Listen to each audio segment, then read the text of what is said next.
नमस्कार दोस्तों, आपका मेरे YouTube चैनल हिंदी कहानी पर स्वागत है। जोर जोर से क्यों हंसने लगा था मेघनाद का कटा हुआ सिर।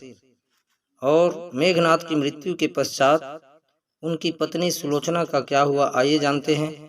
रामायण में मर्यादा पुरुषोत्तम भगवान श्री राम के जीवन पर आधारित रामायण है।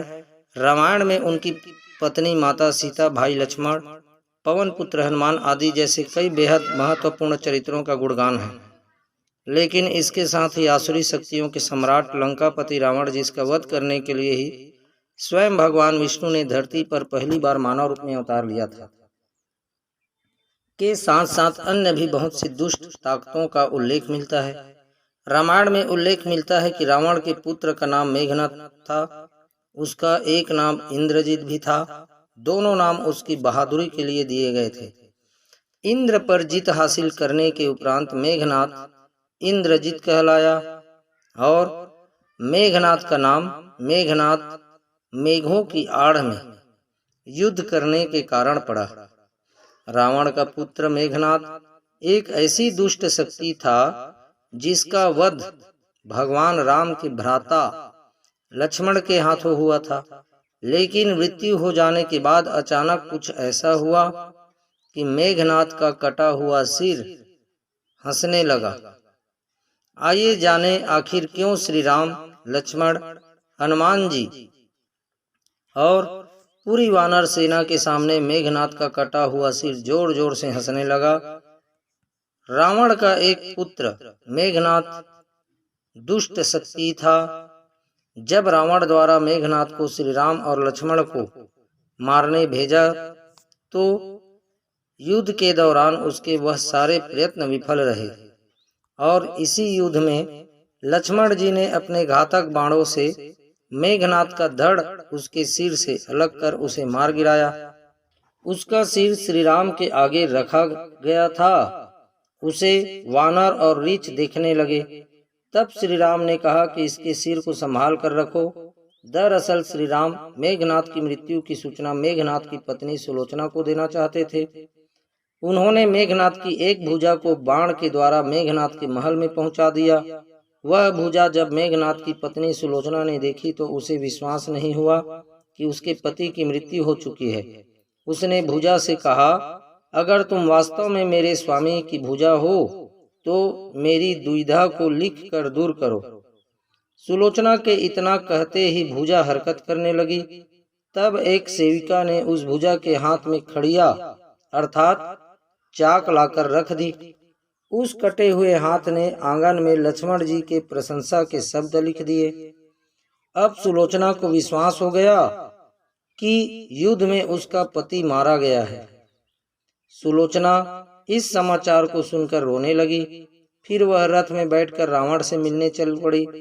रावण को सुलोचना ने मेघनाद का कटा हुआ हाथ दिखाकर अपने पति का सिर मांगा। सुलोचना रावण से बोली कि अब मैं एक पल भी जीवित नहीं रहना चाहती। मैं अपनी पति के साथ ही सती होना चाहती हूँ। तब रावण ने कहा, पुत्री 4 घड़ी प्रतीक्षा करो। मैं मेघनाद का सिर शत्रु के सिर के साथ लेकर आता हूँ। लेकिन सुलोचना को रावण की बात पर विश्वास नहीं हुआ। तब सुलोचना मंदोदरी के पास गई। तब मंदोदरी ने कहा कि तुम श्री राम के पास जाओ, वह बहुत दयालु और कृपालु है। सुलोचना जब श्री राम के पास पहुंची तो विभीषण ने उसका परिचय करवाया। सुलोचना ने श्री राम से कहा कि हे राम, मैं आपकी शरण में आई हूँ। मेरे पति का सिर मुझे लौटा दें ताकि मैं सती हो सकूं। श्री राम सुलोचना की दशा देखकर दुखी हो गए। उन्होंने कहा कि मैं तुम्हारे पति को अभी जीवित कर देता हूँ। इस बीच उसने अपनी आप बीती भी सुनाई। सुलोचना ने कहा कि मैं नहीं चाहती कि मेरे पति जीवित होकर संसार के कष्टों को भोगे। मेरे लिए सौभाग्य की बात है कि मुझे आपके दर्शन हो गए। मेरा जन्म सार्थक हो गया। अब जीवित रहने की मेरी कोई इच्छा नहीं है। श्री राम के कहने पर सुग्रीव मेघनाद का सिर ले आए।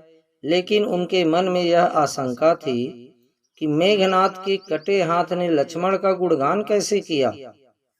सुग्रीव से रहा नहीं गया और उन्होंने कहा कि मैं सुलोचना की बात को तभी सच मानूंगा जब यह नरमुंड अर्थात मेघनाथ का कटा हुआ सिर हंसेगा। सुलोचना के सतीत्व की यह बहुत बड़ी परीक्षा थी। उसने कटे हुए सिर से कहा कि हे स्वामी, जल्दी हंसिए, वरना आपके हाथ ने जो लिखा है उसे ये सब सत्य नहीं मानेंगे। इतना सुनते ही मेघनाथ का कटा हुआ सिर जोर जोर से हंसने लगा। इस तरह सुलोचना अपने पति का कटे हुए सिर को लेकर चली गई। इसके बाद सुलोचना सिर के साथ ही सती हो गई। मित्रों, मुझे विश्वास है आपको यह सुंदर कथा अच्छी लगी, तो कृपया लाइक और शेयर अवश्य करें। इसी प्रकार की सुंदर और अच्छी अच्छी कथा कहानियों के लिए आप मेरे YouTube चैनल हिंदी कहानी को सब्सक्राइब अवश्य करें। आप हमेशा खुश रहें, मुस्कुराते रहें। जय जय श्री राधे कृष्ण।